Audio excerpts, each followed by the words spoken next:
we've got a Polish church and we love our desserts. And she said, I make a dessert, it's this big. It's a meringue dessert that we call pavlova in Australia. And she said, I whip up 16 egg whites and 16 cups of white sugar. She said, I think I was just feeding my cancer with sugar. When she saw there was definitely no mold in her house, there's no place for it. There's a lot of chemicals and a lot of sugars. She said, ooh-wee. See, this is the mirror. And when many people look in the mirror, they go, oh dear, because you're the doctor. Only you know your history, only you know what you've been through.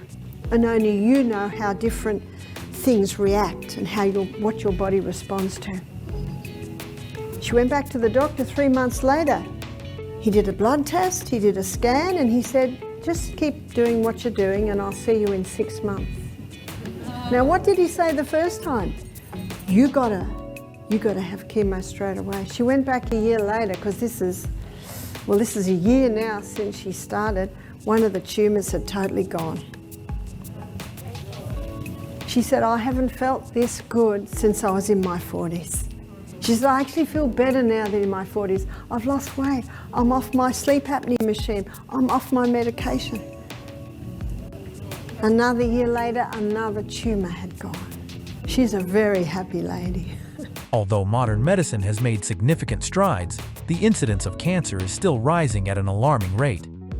While we hope that scientific advancements will lead to a future free from illness, cancer continues to be an increasingly growing threat. According to research by the American Cancer Society, by 2050, the global number of cancer cases could rise by up to 77%. This raises questions about the true effectiveness of current treatments. In this video, Dr. Barbara O'Neill will provide a completely new perspective on cancer. She will reveal the secret of a rare herb, currently banned in many places around the world, but with miraculous healing properties. Dr. O'Neill will help us uncover the root causes of cancer and explain why the disease continues to thrive. By revisiting history and exploring natural treatment methods, we may open new doors in the fight against cancer. Why this leaf is banned worldwide but can cure cancer. Shocking truth from Barbara O'Neill. Cancer loves. I want to look at what cancer loves, because if cancer loves this, we're going to do the opposite. Cancer loves an acid environment, and mold creates an acid environment and thrives in an acid environment.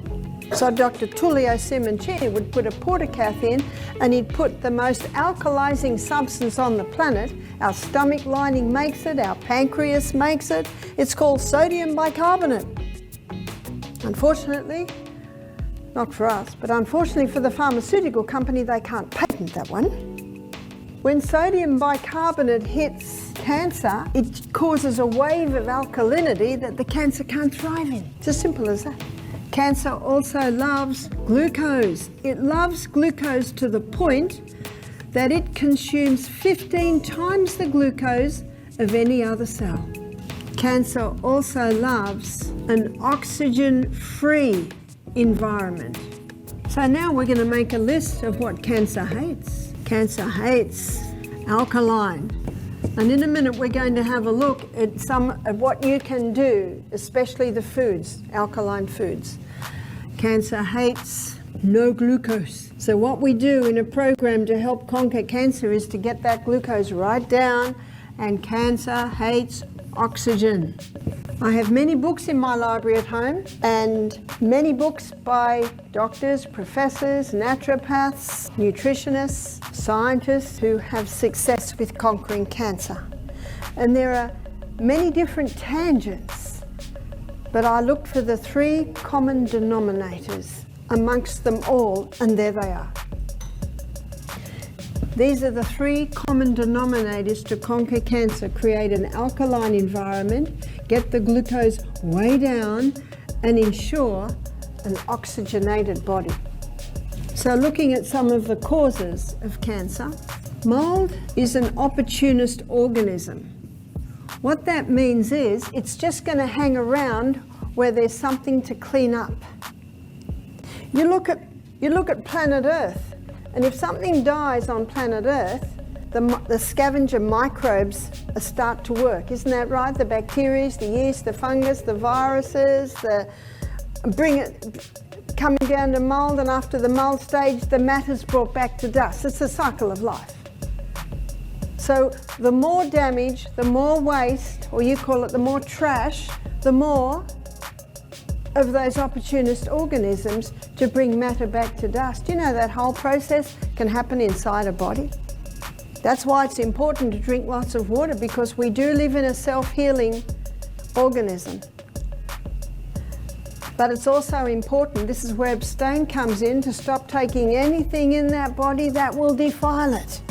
What can also contribute greatly to cancer is not only cigarettes. It's estimated 7,000 chemicals now in the cigarettes today.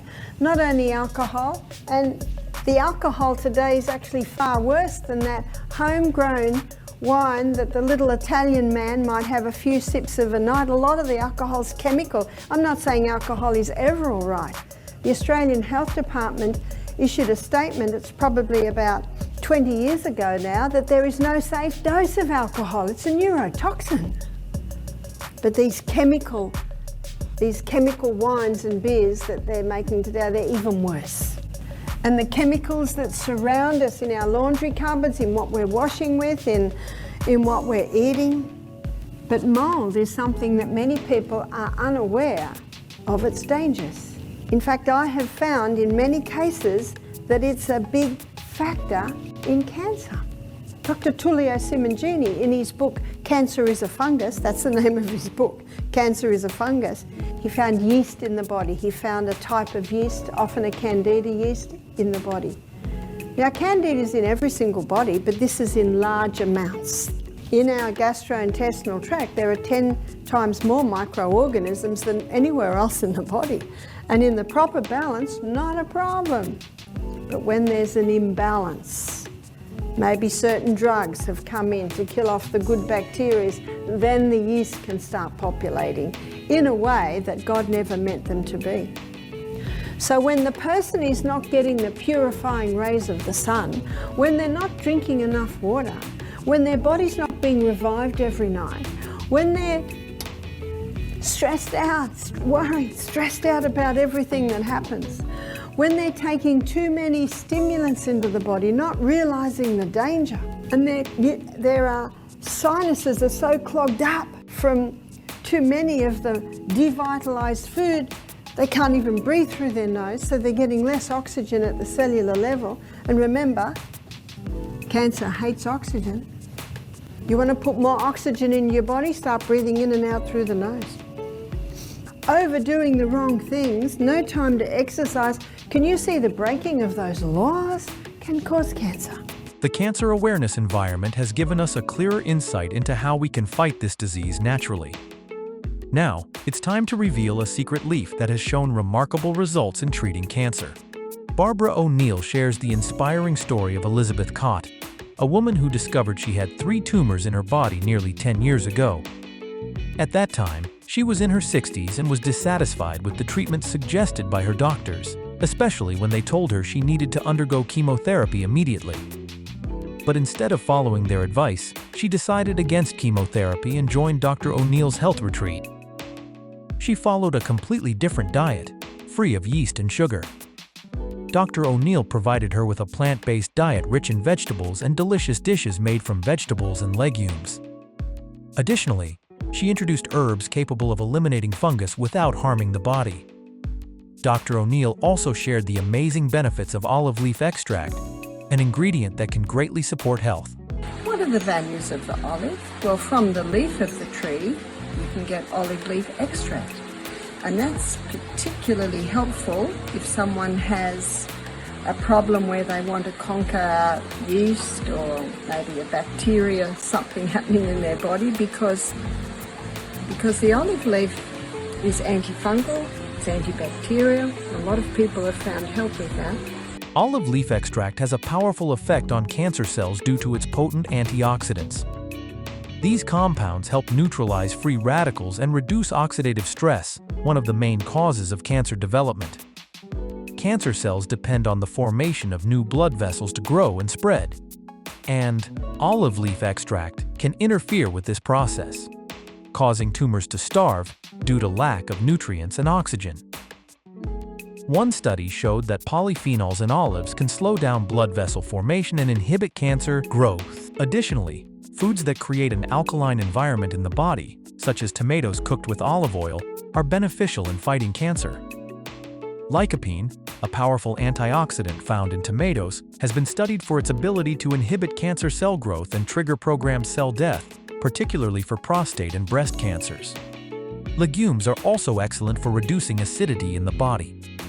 They are rich in alkaline minerals such as potassium, calcium, and magnesium, which help maintain pH balance, creating an environment unfavorable for cancer cells to thrive. Lemon, although acidic, creates an alkaline environment in the body due to alkaline minerals like potassium and calcium. Lemons also contain natural compounds such as flavonoids that protect cells, reduce inflammation, and aid in liver detoxification. Dark leafy greens like kale and spinach are also high in antioxidants, which help neutralize free radicals and reduce cancer risk.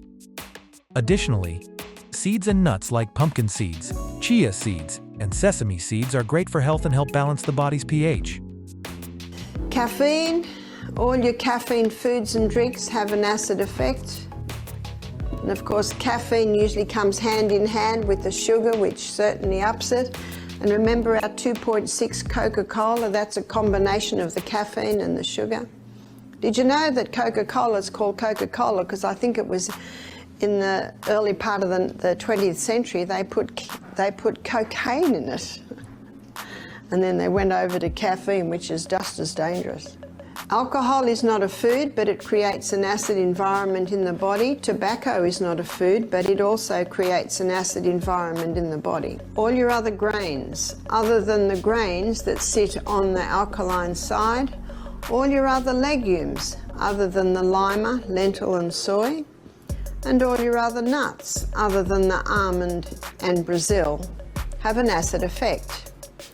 To maintain the 6.5 environment, we need to be consuming 20% acid-forming foods, 80%, 70 to 80% alkaline-forming foods, and I'm sure you're not surprised to hear me say that the 20% should come from this section here.